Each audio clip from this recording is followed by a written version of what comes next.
How to use Pandadoc.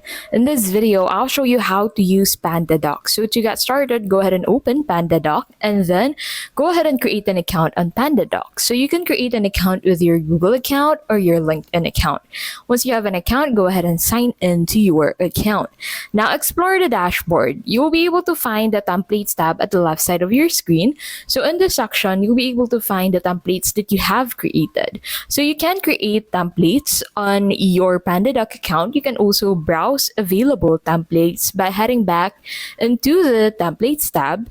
And then once you click on the templates tab, you'll be able to find the editable or viewable templates that you can use for your document. So you can browse templates by filter and then go ahead and select a template from here for your very first document. So if you don't have a specific file for your first document, you can use this templates that you have in here. So just select one that you want to use and then click on use template. So if you do have a file, you can just click on create new at the left side of your screen at the sidebar and then upload it in here.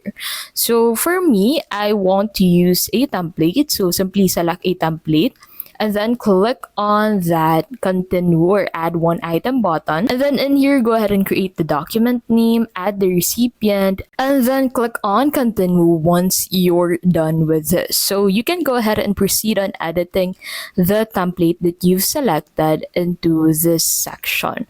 So in here, you can add the details to your template, such as the name, the address, your signature into this section.